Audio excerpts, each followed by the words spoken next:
Kita masuk ke sel yang pertama. Di sini ada import untuk kebutuhan library. Nah, di sini kita akan mengimpor library-library yang akan kita perlukan. Di mana di sini ada dua, yaitu NumPy untuk perhitungan yang di sini didefinisikan sebagai NP, dan ada matplotlib.pyplot yang didefinisikan sebagai PLT. Ini matplotlib berfungsi untuk menampilkan grafik yang nanti akan ditampilkan di sel di bagian paling bawah. Kemudian lanjut ke sel yang kedua, yaitu mendefinisikan data input X dan target Y. Di sini saya menggunakan backpropagation MLP yang menggunakan fungsi AND, di mana di sini jika X1-nya dan X2-nya bernilai keduanya 0, maka hasilnya akan 0. Nah, di sini sudah ada target atau hasil output yang diinginkan dari AND. Maksudnya ini adalah hasil dari data input dari X yang ada di sini. Nah, di sini jika data X1 dan X2-nya 0, maka 0.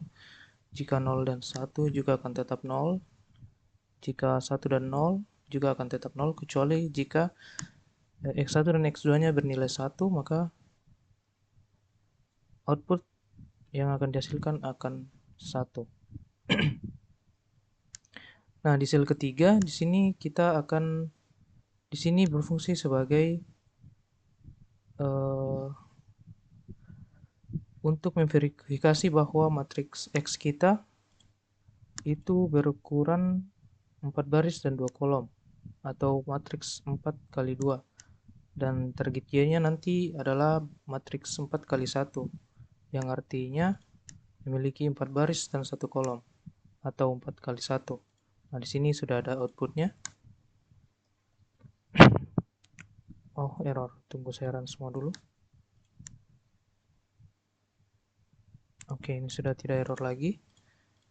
Di sini ini untuk mendefinisikan dimensi data matriksnya saja ini untuk sel yang ini. Oke, kemudian ke bagian selanjutnya, yaitu inisiasi parameter, bobot, weight, dan bias.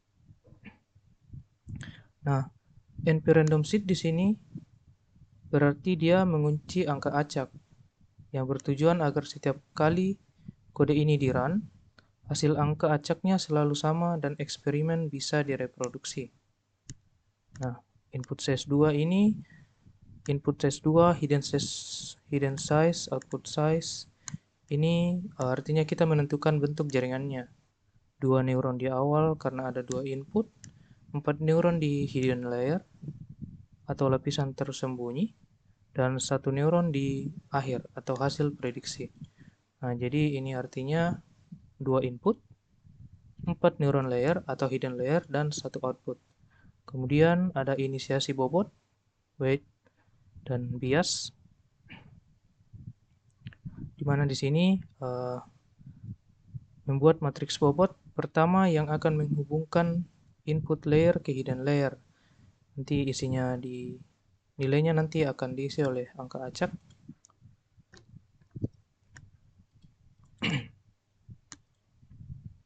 Kemudian bias pertama, ini memuat matriks bias pertama, nanti nilainya akan diinisialisasi dengan angka 0. Kemudian ada W2 dan B2, ini sama saja untuk W2 dan bias 2.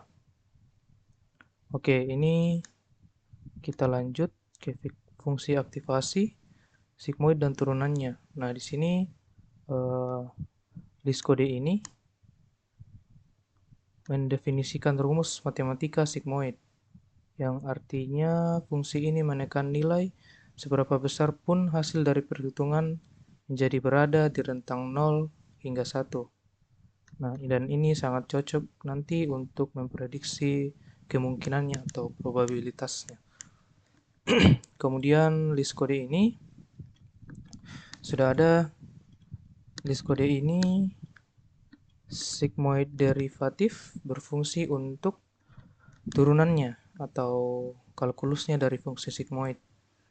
Nantinya turunan ini sangat penting atau sangat krusial agar dapat menghitung seberapa besar kita harus mengoreksi bobot saat model melakukan kesalahan. Kemudian ada ini, return x kali 1 kurang x, yang berarti mengambil input x yang sudah dilewatkan pada fungsi sigmoid sebelumnya. Oke, kita lanjut ke proses training model. Di sini ada LR sama dengan 0,1, yang dimana di ini berarti adalah laju pembelajarannya.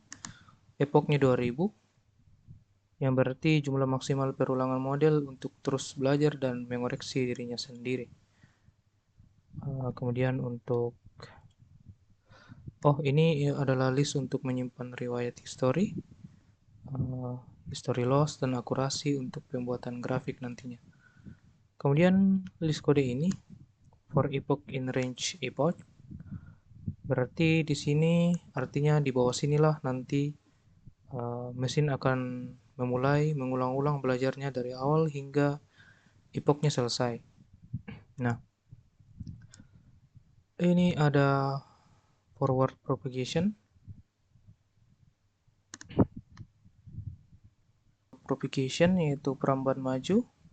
Di sini kita akan memasukkan Z1 dan A1, di mana ini akan A1 ini adalah output hidden layer-nya, sedangkan ini adalah rumus yang akan kita gunakan nantinya, di mana matriks inputnya nanti akan dikalikan dengan bobot pertama, lalu ditambah dengan biasnya. Nah, ini A1 sudah ada, output hidden layer. Kemudian untuk Z2 juga sama, cuman bedanya ini bias 1, ini bias 2. Kemudian Y prediksi ini adalah diproses menuju output layer, sedangkan Y pred adalah hasil prediksinya atau prediksi output akhir yang ada di output layer. Nah, kemudian pencarian loss. Di sini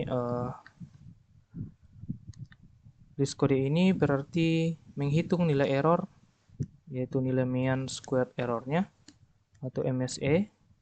Seberapa jauh tebakan model tadi, seberapa jauh hasil Y prediksinya menyimpang dari jawaban yang benar atau jawaban Y-nya. Yang dimana jika semakin kecil nilainya, maka semakin pintar nanti model yang akan dihasilkan. Nah, kita lanjut ke pemberhentian simulasi atau stop kondisi jika error sudah sangat kecil, atau artinya jika sudah menampilkan output yang errornya sudah kecil, maka simulasi akan dihentikan. Nah, di sini sudah di ini ya, if loss kurang dari 0,01, ini 0,01 angkanya sangat kecil ya. Jadi sudah dibilang sudah sangat kecil. Stop di epoch yang memiliki nilai loss yang sudah sangat sedikit, atau jika errornya sudah sangat kecil. Loss ini nilai error ya. Oke, kemudian break. Nah, backward propagation-nya atau perambatan baliknya di sini ada mencari turunan error atau delta. Di sini di output list kode ini di output sama dengan Y kurang Y prediksi dikali sigmoid derivatif dalam kurung Y kurang Y prediksi. Ini artinya dia akan menghitung gradient error di output layer secara sederhana, selisih jawaban benar dan salah dikali dengan turunan aktivasi. Ini menentukan arah perbaikan bobot nantinya. Kemudian untuk the hidden, ini dia artinya sisa error dari depan dioper kembali ke hidden layer di belakangnya. Inilah mengapa disebut back propagation, karena dia sisa errornya itu dikembalikan ke hidden layer di belakangnya untuk diproses atau dipelajari ulang kembali lagi oleh model ini. Kemudian ada update parameter width dan bias. Di sini tahap update di mana nilai bobot atau W2 dan bias atau W2 lama kita perbarui menggunakan nilai error tadi dikali dengan learning rate. Hal yang sama persis juga dilakukan di bobot 1 dan bias 1. Nah, untuk prediksi akhirnya di sini, ini menggunakan base parameter, weight dan bias, dari hasil training untuk testing. Di sini satu list codingan ini berarti kita melakukan forward propagation satu kali lagi, tapi kali ini matriks W dan B-nya yang dipakai sudah pintar karena sudah diupdate ribuan kali saat training. Kemudian ada Y-class ini artinya mengubah probabilitas menjadi klasifikasi tegas. Jika tebakannya di atas 0,5, maka akan dibulatkan menjadi 1. Jika di bawah 0,5, maka akan dibulatkan menjadi 0. Kemudian akurasi, di sini artinya membandingkan tebakan akhir dengan kunci jawaban, lalu dijadikan persentase. Nanti hasil cetakannya membuktikan model berhasil menebak fungsi AND dengan akurasi 100%. Nah, ini untuk menampilkan output probabilitas, output klasifikasi, dan target, dan juga akurasinya. Nah, ini dia. Di sini didapatkan output probabilitas seperti ini, dan output klasifikasi seperti ini, dan target yang sudah memiliki akurasi 100%. Nah, di sini akurasinya sudah 100%, jadi targetnya sudah didapatkan. Kemudian lanjut ke visualisasi atau membuat grafik. Di sini menggunakan library PLT yang tadi kita import di atas, matplotlib. Nah, di sini kita akan menampilkan beberapa data. Kita akan menampilkan dua data, yaitu data loss dan epoch. Sini ada PLT plot loss history, yang artinya baris-baris matplotlib ini digunakan untuk menggambarkan riwayat nilai loss dari awal epoch hingga berakhir. Nah, begini dia grafiknya. Dia dari beberapa percobaan dia akan semakin naik, yang mana artinya ini error model semakin lama semakin mengecil karena model akan bertambah pintar dan dapat menyesuaikan. Nah, ini untuk menampilkan grafik training dan testing akurasi.